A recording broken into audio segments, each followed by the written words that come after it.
Wait. Before we start, just want to make sure we're clear here. While this podcast talks about sobriety, mental health, and addiction, it is not meant to replace professional medical advice. Welcome to Sisters in Sobriety. I'm Kathleen. And I'm Sonia. And we're ex-sisters-in-law, brought together in marriage and bonded through our sobriety journey. Join us as we talk sobriety, addiction, and everything in between. You're in for quite a ride. And our Substack is buzzing with amazing content, from creative mocktail recipes to insightful courses and reflective exercises. There is something for everyone. Don't miss out. It's a great way to add some extra joy and depth to your journey. Check it out. Welcome to Sisters in Sobriety. Today we have Michelle Farris, a respected marriage and family therapist. Michelle specializes in anger management, food addiction, and codependency, and 12-step recovery. She has a master's in counseling psychology and certifications in anger management and chemical dependency. And Michelle uses her own recovery background to help people towards healthier relationships, helping them manage their emotions, set boundaries, and maintain sobriety. So today we will explore her insights through a sober lens. Welcome, Michelle. Thanks so much for having me. So, Michelle, what about your personal journey into recovery influenced that focus on anger management? You know, ironically, I didn't think there was at first because I was looking for a paid internship, which was super hard to find. And I found that I could teach or learn to teach a 52-week anger management program for offenders. And it wasn't until I started doing it that I realized, oh my God, this is because I had a raging family member. And it was perfect because I was always so scared of anger. And when I started teaching the classes, it's like, you see, they're all there for the same reason. They had poor role modeling, no tools, and you know, a good portion of them were willing to get help. But for me, I had to face that I was not willing to do my anger in any way. I thought stuffing it was the healthier option until I started teaching the classes. And I realized, oh my gosh, this is going to backfire on me. And it eventually did, because when we stuff our anger, we end up exploding at some point, and that causes the damage. That's so interesting. I've done work in prisons for a while, and it is like a link, right? Is that, yeah. And so what's interesting is, like, I also have problems expressing anger. And my therapist suggested once I go to a rage room to like access it. But I feel like I'm getting better at it and more aware of it. And so this is what she said, and this is my next question. She said, you've never seen anger expressed in a healthy way. And she said, what do you think anger is? And I said, it's like screaming, it's insulting, it's belittling. And so can you define healthy anger for me and everyone else? Definitely. So this is the good news, is healthy anger differs in one very powerful way, is the focus is on you and what you feel. It's not unhealthy anger focuses on what they're doing to us. Because the minute I'm angry, right, and I'm like, my husband's doing this to me or whatever, that thought I'm powerless over, right? Because we're powerless over other people. And that enrages us because we can't control it. Versus if I shift that and go, I'm really annoyed right now. He's, doing whatever he's doing and I'm annoyed. At least that starts me off in the right direction, looking at me, not blaming him. That's really interesting. So what is a healthy way of expressing anger? Well, to me, like, I love journaling. That to me is the uncensored version we can always do. But I do think in recovery, anger is, that whole anger is a luxury for dubious men in the big book. It's like, oh, please stop saying that. Because we need to embrace our anger, because it's signaling us that something isn't okay. Someone's either done something that isn't good with us, crossed our boundary, said something hurtful, and that anger is our red flag to say, hey, you know what? Something isn't okay. I need to pay attention. So to me, like anger about a relationship, just going in your garage and doing the uncensored version, like saying, I'm really angry. But here's the thing is we have to shift it from you to I. Because we can still say, I'm really angry that you didn't treat me well, that you called me names, that we can still list all those things, but it's different than going into the garage and me saying, that a-hole, he did this because the minute I go to you, I've lost my power and I've gone way high on the anger scale because I feel out of control because I'm never going to control that person and what they did. But if I can go into where I feel and to just name it, this is what you did, this is how it impacted me, I wasn't okay. That's where our power is to really own that it's okay to name what hurt you. It's just we don't want to get into that victim, you did this to me conversation because that tends to be the train wreck that escalates our anger and makes it really hard to come back down. Yeah, I feel like I avoid that spiral. I'm really afraid Yeah. of it, and part of the reason is because of my recovery. So, why is suppressing anger particularly risky in Mhm. recovery? Well, most people can do it for a long time, especially if you did it as kids, right? And it does look like the healthier option. You know, hey, I'm not getting mad. I'm not yelling like my dad did or blah, blah, blah. The problem is that all it takes is one trigger, one day that we're not aware of, and then all of a sudden we say something so hurtful. That's what happened to me in one of my relationships years ago. I was stuffing my anger about a lot of stuff, and then one day I said something so mean to him. I was like, "Oh my god, I can't believe I just said that." And I could tell it wasn't the moment, right, of losing control. It was all those weeks and years and months that I didn't own my own feelings. So that so when we stuff it, it's like a slow simmer, right? It's always under the surface. And then all it takes is a couple of triggers and then we've had it. And we're like, I can't hide this anymore. And that's where it gets dangerous because we don't even realize the simmer that's going on underneath because we're thinking we look good because we're stuffing it, but Yeah. we're not naming our stress. So, speaking of naming, how can just simply naming our emotion help? Yeah.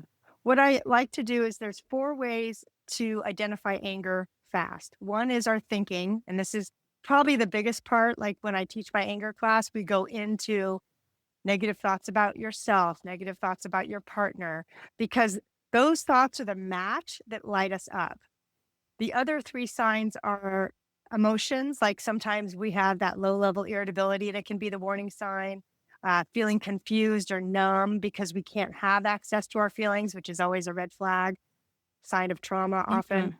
And then behaviorally, I remember I had a roommate in college. The minute he picked up a cigarette, I knew he was pissed because that was his sign. He would go and get a cigarette and go, Michelle, let's talk. And I'm like, oh no. But, like, we all had like, some people pace, some people start swearing, some people start complaining a lot. And then the last one, which really shouldn't be last, but it's super important, is our physical. Heart rate increases, muscle tension. What happens physically in your body that tells you I'm getting upset? Because if you can find what those early warning signs are, and usually there's like 1 or 2 that we all have that we know, okay, when I do this, I'm heading there. That's the goal because then you can do something about it and you can do something about it early. And so, what is the difference in maybe even in those signs between anger and resentment? Or are they the same? So I love this question because a lot of times people relate to resentment more than anger. Yeah. That's where we're hiding it, right? I'm pretending that I'm not mad at you. Hi, how you doing? Oh yeah, everything's fine. But inside I'm seething because by definition, resentment is a hidden hurt that we are not willing to own. Because if it was outward, it would be a hurt that would be like, hey, you know I'm upset about what you said because I've told you. That's not a resentment. A resentment is, I'm going to pretend everything's fine and I'm going to go over here and complain about you for the next 20 years because I don't want to deal directly with it. And to be fair, it's difficult. It's difficult to confront somebody and say, listen, this really hurt me. And if you grow up in a family where your point of view wasn't honored, then you're going to question your own self about, am I even right, or am I being too Oh, yeah. sensitive? So you're not even going to want to talk to that other person and confront it. Yes, I love that we keep talking about my therapist. She says you gaslight yourself. Yes, yes. Yeah. We all do, especially when we grow up in dysfunctional families because we weren't taught how to honor our own experience. Yeah. So I heard you say once that anger is rocket fuel. So what does how does that metaphor resonate with clients? Like, do you find like because it worked when I heard it, I was like, yeah, I get that. Yeah. Well, it's that fight, flight, freeze, or fawn reaction, right? I mean, when that match gets lit, we can go from 0 to 10 pretty quickly. But we also have to remember that if there isn't a backdrop of stress, we're going to have a pause. We're going to have some time to understand, okay, wait a minute, what's happening with me? Because as you work with anger, you can feel it well up, but the power is we have to do it quick. We can't wait. Like I remember one person said to me in recovery, they weren't in recovery, it was a couple session, and the guy woke up at an 8 out of the anger scale 1 to 10. And I'm like, oh my God. And he wasn't even aware of it. He goes, yeah, I wake up at 8. I'm constantly worrying and I'm constantly stressed out. But he didn't know to pay attention to that, right? So his match was already lit, but he was able to hold on until boom, he went to a 10, but it didn't take much. So the rocket fuel gets people's attention because we have to act quickly. We can't go, well, I'm annoyed, but I'll deal with it when I get home tonight. Because if I'm in a 3, 4 and I'm already like really annoyed at somebody, it isn't going to take much for me to shift into saying something hurtful because I'm already there. So how can you catch that first thought before it escalates? Pay attention to it. So in my class, the first week I tell them, I want you to notice what your self-talk is. And that's that dialogue we have inside our head, right? That goes 24/7 that we don't really realize is making a gigantic impact on how we think and how we feel. So most of my students say, oh my God, I had no idea. I'm telling myself I'm stupid. I'm calling my partner names. Of course you're going to be upset then, right? But we have to like dissect what is that conversation going on 24/7 because that's how you're going to be able to stop it and go, "Wait a minute." And I have them create a mantra. One comment like, "This too shall pass. I can handle it. They're not intentionally out to hurt me." Like Mhm. something that's going to remind you, "Hey, I don't have to lose my cookies here." Yeah. So how can people that are sober communicate their Mhm. anger without jeopardizing their relationships? Because a lot of, you know, Yeah. AA is about taking responsibility and making Right. amends. But sometimes these relationships are complicated.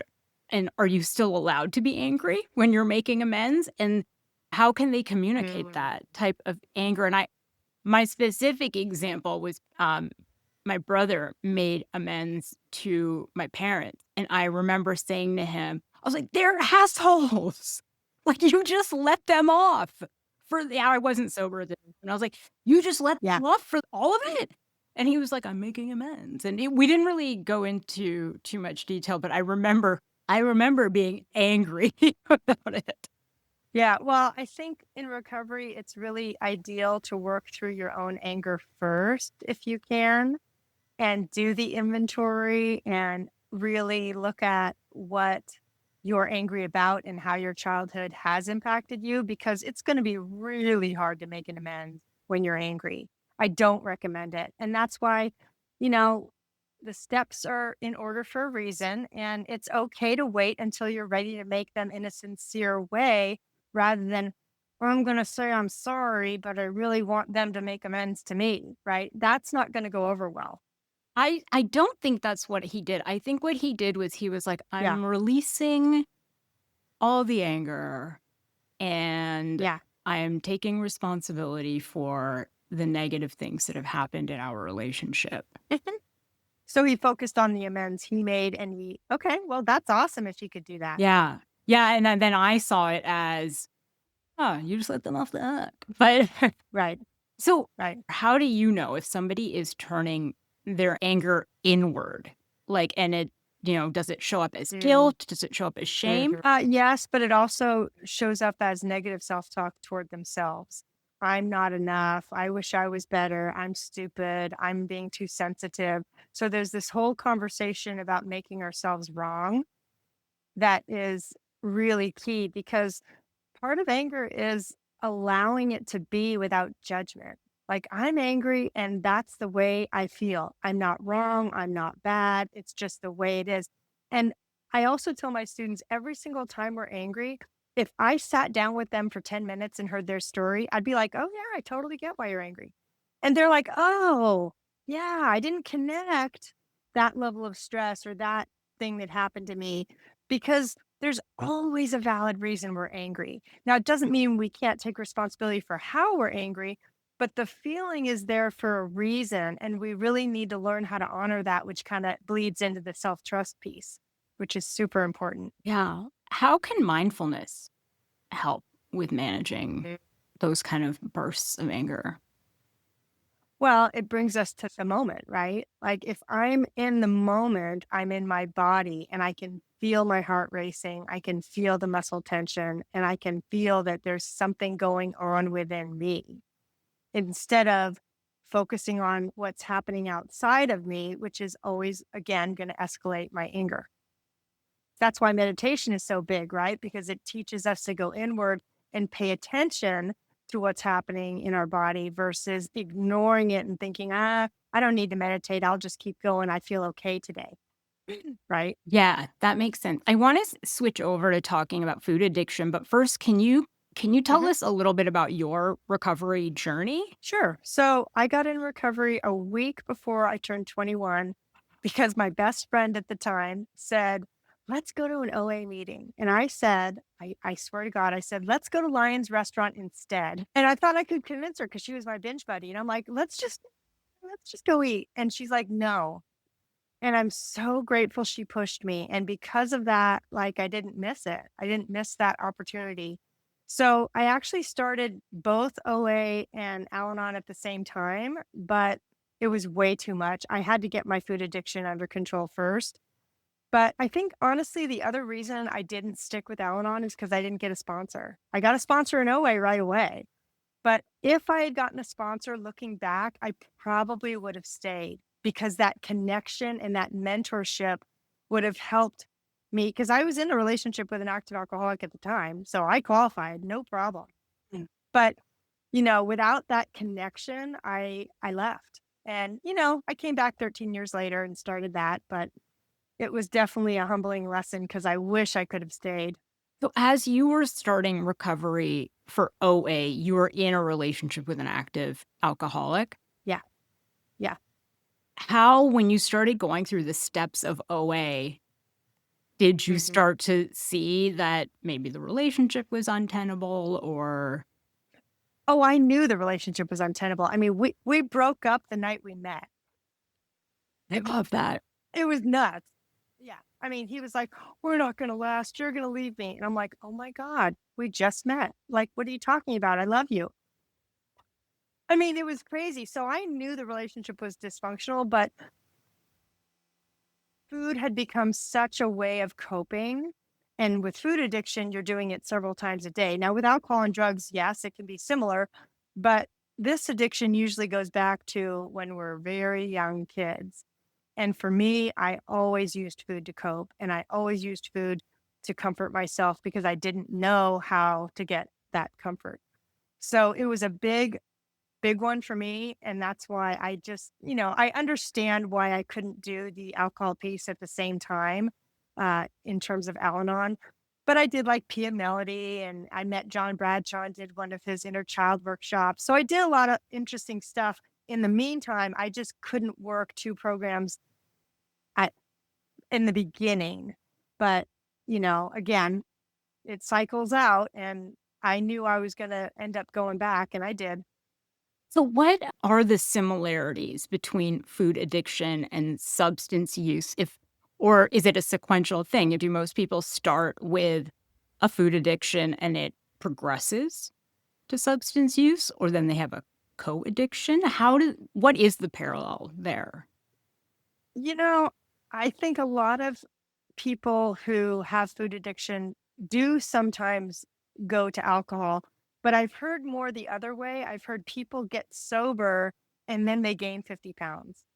And that's huge. That is huge, especially with men. I've noticed it a lot with men, where they come in and go, "Yeah, I was sober for, awesome, but then I immediately started with the cookies at the meetings and then couldn't Yes. control it because we just transfer it, right? Because we don't know what to do with that empty feeling of not being full of substances."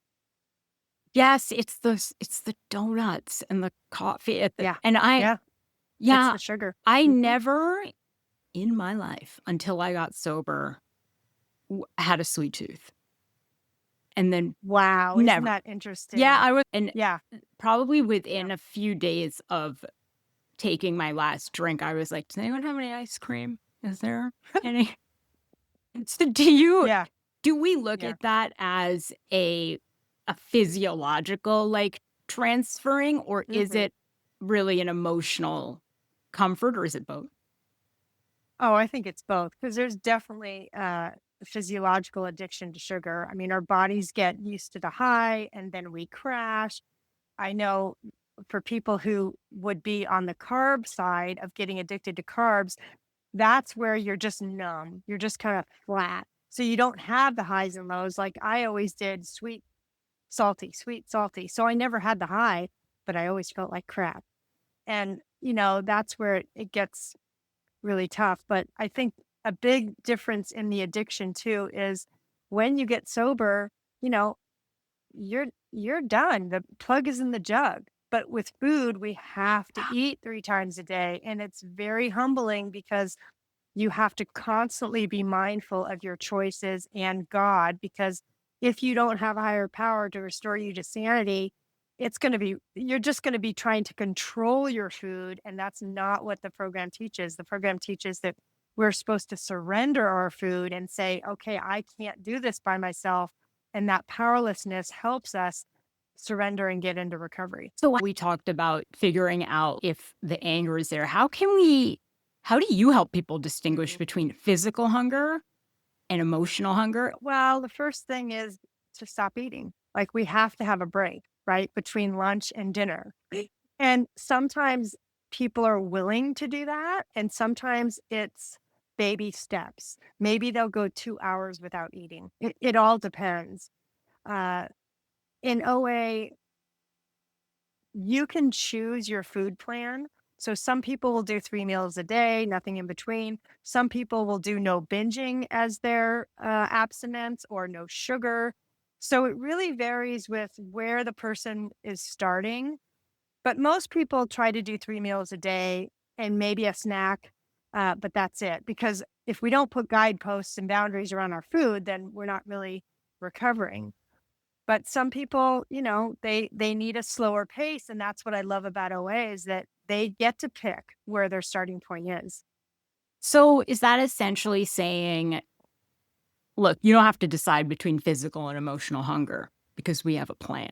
And so is that what that's saying? Well, that's gonna help them when they become abstinent, that's gonna help them see, okay, is it physical hunger or is it emotional? Because emotional hunger is, I'm not really hungry right now, but I wanna eat, right? It's that desire to eat, which is the emotional hunger. The physical hunger, some of us don't even recognize that because we never let our stomachs get empty enough to really feel the hunger. So if they go 3 or 4 hours, they might go, "Oh, my stomach's empty. I actually want to eat." So they start to recognize the physical desire to eat. But emotionally, it's really more, uh oh, somebody just pissed me off. Give me a cookie. Give me a slice of bread. So that automatic response is let me fill myself up with food so I don't have to feel what's happening. That's the Yeah. emotional hunger.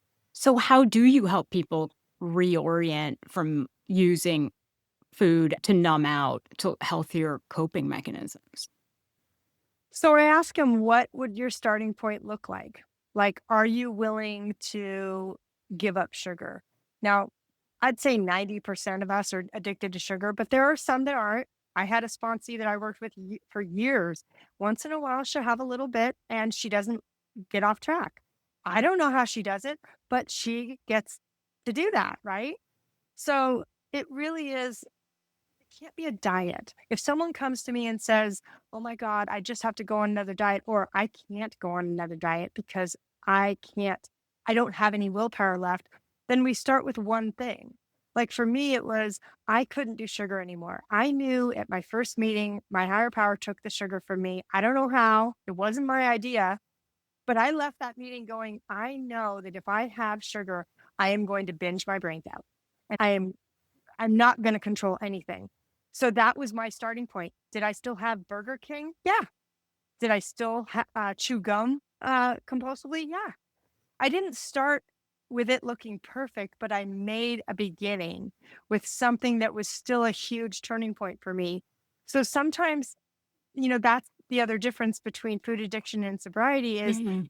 sometimes it is a gradual path to get to really clean food. Sometimes it isn't. People may come in at a huge bottom, but everybody's story is really unique in a way. And, the other thing that I notice is people judge, they'll go to a meeting and go, well, there's a lot of fat people here. And it's like, yeah, but you don't know that some of those people who are overweight have not gained a pound since coming back. Mhm. You know what I mean? Yeah. So it's like we can't look at weight as being the ultimate Yeah. goal. It's health, it's emotional health, it's spiritual health. There's a lot of other things that people can take out of the food addiction program. But ultimately, do people look at it like if you don't lose weight, you're failing, even the people in the Oh, yeah. program? Yeah. Yeah. Usually they'll get to the point where they're like, okay, I need to lose weight. I need to focus on the physical recovery. But initially, sometimes people aren't willing to do that or they're too scared to give up the food. So they just go to the meetings and they just listen and they talk, but they're not ready because they're not really at step one yet. They don't really think they're powerless yet. So they're going to keep fiddling with it. But that Mhm. doesn't mean the meetings can't be helpful because they're going to get support either way. Yeah. Do they use self-monitoring, like journaling for food issues also? Is that Oh, part of yeah, yeah. for sure. Well, we go through the steps and those are, typically written. But yeah, I mean, writing a food history, writing compulsive food behaviors, red light foods, yellow light foods, green light foods, all of that is really, really helpful in recovery because it's all about building awareness of what those trigger foods are. And so do you suggest people who are, let's say they've decided to, um, get sober from substances and they realize they have food issues as well. Do you go all in and attack these at the same time? Or do you get sober and then 6 months later, let's, talk about the food issues? You know, I would rather see someone be super solid in their sobriety before tackling another program because what we don't want to do is say somebody, the sponsor says, yeah, you need to go to OA and you're only 6 months sober. And you start dealing with the food issues, which brings up trauma, and then you drink over it. So I would much rather have somebody say, you know what? I've been sober for a while. I have my program. It's solid. I'm ready to tackle another piece of my program because Yeah. then you're going to be ready for it versus, well, I should because I'm gaining weight, but I know intuitively I'm not emotionally stable enough to handle two programs. And for me, I think that's where I was at. I wasn't ready to dive into both. Yeah. And that's okay. Sobriety has to be, you know, you need to make sure you're really strong with that first, in my opinion. Yeah. I want to switch a little bit to talk about codependency and Yeah. relationships. And so, what are some common patterns that you see in post-sobriety relationships? Well, that addiction gets transferred, right, into now I'm going to hold on for dear life to this person. I remember Bob Earl talked about it. Oh, he was such a great speaker in the 70s and 80s. And he talked about he just kept getting married because he kept trying to fill that void from the substances. And if we use people as an addiction, which let's face it, we don't realize we're doing, right? We're just globbing on, hoping to survive. Yeah. So it's really hard in early sobriety to have a healthy relationship because we don't know balance and we don't know mo- moderation. So if you tend to attract somebody that's chaotic, if you tend to get addicted to someone and feel like their happiness depends on you or how they feel impacts your life in such a core way that you can't stay centered because you're losing yourself in that relationship, or you feel like you're compulsively helping, over functioning, over giving. Those are signs that you are losing yourself in codependent relationships that is going to eventually impact your sobriety. And people tend to relapse over these relationships because when they're gone, right, then we're back to that emotional withdrawal that can really send us in a spiral. And is it more common for people to become codependent on someone they already know, an existing relationship, or are we like cultivating new relationships to have codependencies? I think the codependency starts within us.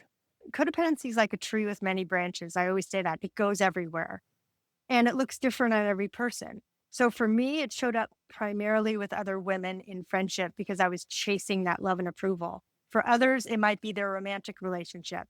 It might be all of their relationships. It might be the relationship they have with their child. So I like to think of codependency as a relationship pattern in me that I need to fix because that's my point of power. It's not that, I mean, it is the relationship that needs fixing, but it's my part in the relationship that needs fixing because I can't make that other person do anything. And I know it has the prefix co in it, but does it always Yeah. go both ways? So can I be codependent on somebody who's not hmm codependent on me? Oh, sure, sure. Most codependent people have some level of codependency with their partner that, both of them Mm. might struggle, or they may attract an alcoholic, or they may attract a narcissistic person because a narcissistic person and a codependent person tend to go together really well because both of them don't have a strong sense of self and both of them are addicted to the other person's approval. So, you know, there are some nuances there. And how often do you see people that become codependent to somebody in their recovery group? Oh, I think a lot. Again, they're looking for love and approval. And if they can't give it to themselves, which none of us do in early recovery, we don't know how to do that. We're going to look to others. Some people get an unhealthy dependency on their sponsor Mhm. and they make their sponsor their higher power. And then, the sponsor makes a mistake and then we're just in shambles because they're not perfect anymore. So this pattern of getting overly attached can happen with anyone, but certainly in recovery because our awareness level is low and we don't realize what our relationship patterns are yet. And without the alcohol, those patterns are going to be bigger because we are not using the substance anymore. So we're looking for something else to make us feel good. And often that's sex, the approval of other people. Because a lot of people in recovery become sex addicts because they need that adrenaline or that affection or that sex to sustain their own equilibrium, which again I'm not a specialist in sex addiction, but that also can be a way where it goes into sex and love addiction. I'm reading a book right now, and somebody is in AA, and he says, "Oh, I don't believe in a higher power," and his sponsor says, you can believe that I believe in a higher power. Oh, I I thought, like that. yeah. So how can we tell the Yeah. difference between a codependent, if we're codependent, or if it's a healthy interaction? Well, is there any balance of give and take? That to me is the first one. Because if you're doing 80% of the work, then it's most likely got some seeds of codependency in it. If you feel like you can't live without that other person, and I felt that 7 years ago, I had a friendship and she suddenly cut it off. And I swear to God, the grief I went into was intense and shocking. But I didn't realize that once again, I had made someone else my higher power, even in recovery. So it's like we have to be diligent of even when a relationship feels or looks healthy because it's way better than it's ever been in our pattern, right? Sometimes we don't recognize that we're still falling into that codependent dependency. So, this really takes time. It's not something people can recover from in a matter of weeks. It's really a process where you need to be really gentle on yourself. I'm curious about this relationship you had. Was this person setting a boundary? Were they aware that the relationship was codependent? Is that what you think? I think she stuffed it until she couldn't. And then she finally admitted to feeling engulfed. And my part was that I was engulfing. I was absolutely wanting way too much contact. And she didn't signal that that was an issue until boom, she had her limit and she was out. So had she said, "Hey Michelle, you know what? I need less contact. This is too much for me." I would have said, "Oh my God, totally. I'll back off." But because she didn't, I thought the relationship was healthier than it actually was. But looking at my part in that was the turning point for me because now I will not make someone my higher power in my recovery at all. I am very clear what that looks like. And sometimes, we have to hit another bottom in recovery to get the bigger lesson. And was this person also in recovery then that you were treating like they were your higher No, power? but they were doing their own work, but they Ah. weren't in 12-step recovery. So, Um, so there was yeah. a way, if it had been recognized earlier, to repair that relation or to move back. I think so. I remember one of the things she said to me early on that I ignored was she said, "I don't really like a lot of contact." And I'm like, "Huh."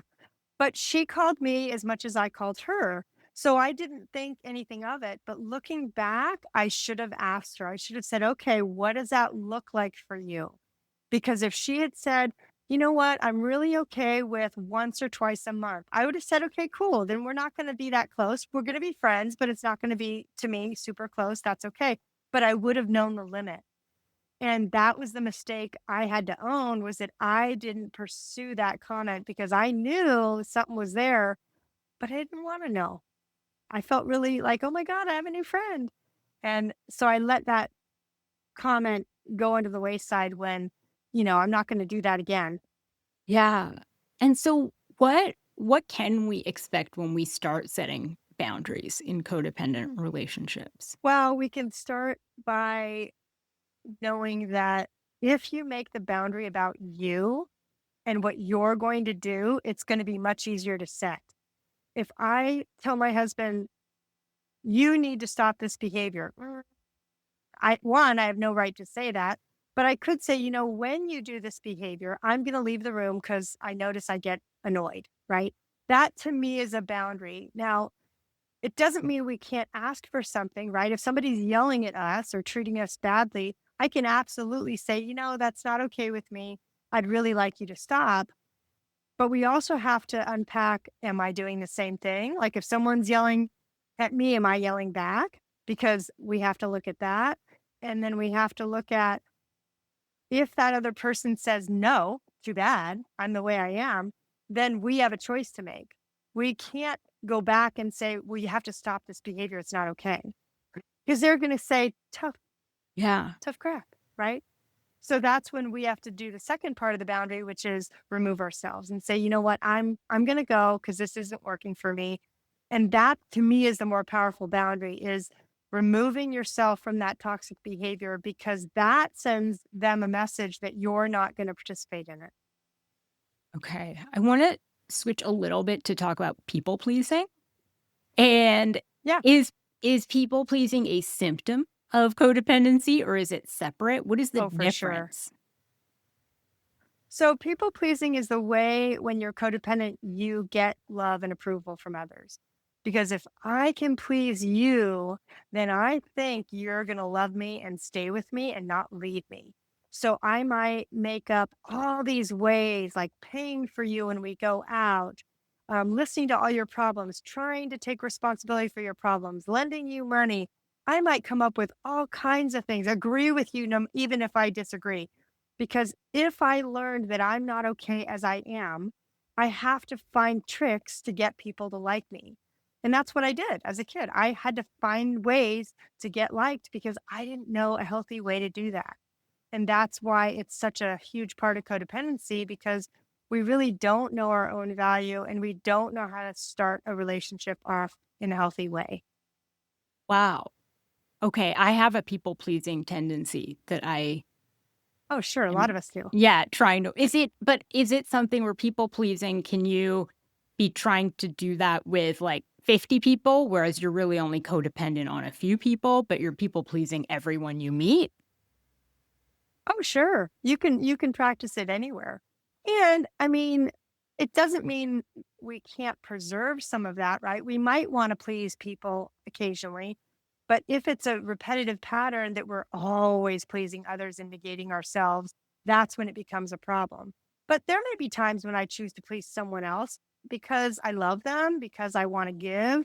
But if it's followed quickly by resentment, that's the sign that, Mhm. ooh, I gotta rethink this because I'm already regretting what I did. So is that the difference between people pleasing and, for example, being like flexible or being willing to compromise? How do we tell the difference between those two things? Yeah, great question. Because when you compromise, right, but you still feel good about it, and you can leave that interaction and go, okay, you know what? I'm okay with that. Then you know it's not people pleasing. But if you compromise and leave and go, I really wish I hadn't done that. I really don't have the time. This is going to screw me. That's when we know I overstepped into sacrifice, and that's what I need to fix. And maybe sometimes we actually have to go back to that person and say, you know what, I thought about it, and this actually isn't going to work for me. I can do less, but I can't do all of it. And that may be how we do our recovery for a while, is to even say to them, let me think about it before answering, because so much of codependency is wanting to please. So we say yes when really we're not really sure what our answer even is, but we want so much to please that we say yes without thinking. I also had this tendency, mostly in my marriage, which was to avoid conflict, right? And so Oh yeah. I would like go along to get along. And so is that a form it was of people pleasing? Like if someone, if he wanted Yeah. to do something and I didn't feel like doing it, I would just do it to avoid an argument. Yeah, and that's a super common behavior in codependency because we don't want the conflict because we assume that the conflict is going to mean they're mad at us, we did something Yes. wrong, something's inherently wrong with us, versus, well, maybe the conflict is just them disagreeing with us and that's okay. But we don't learn that. We assume the worst in that, which is why we continue to people please. Totally get that. Yeah. So as we wind down here, can you talk a little bit about what your favorite recovery tools are if people are listening and they're thinking like, I don't know where to start? Oh boy. So I love looking at the self talk. I think that can give you a really quick transformation. When I realized my negative self-talk, it changed everything because now I catch it like, oh, I know I'm going down that road and I can stop it and shift my attitude and focus on what's more neutral, even if I'm upset, right? If I'm berating someone in my head, the match is lit. So if you can pay attention to your self-talk and give yourself a neutral, positive mantra to calm down in the heat of the moment, you're going to save yourself a ton of heartache. The other thing is, I know with COVID, a lot of us, I was surprised that, a lot of our meetings didn't come back. But I started going to in-person meetings again, and oh my God, the difference has been so great to just remember that getting my butt in the chair makes a difference. Yeah. So whenever you need that lift, like get yourself to a meeting because almost always people feel better after that. And we forget because now we're in this isolation bubble of doing everything online. And, I think we forget the importance of connection. Yeah, I love that. Well, Michelle, I learned so much today.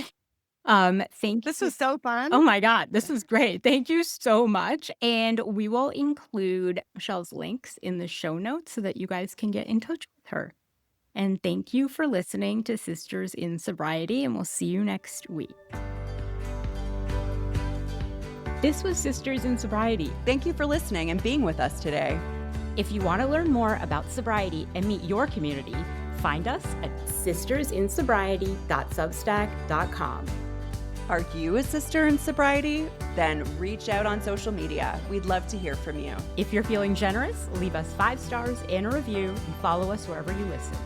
You'll never miss an episode. Until next time.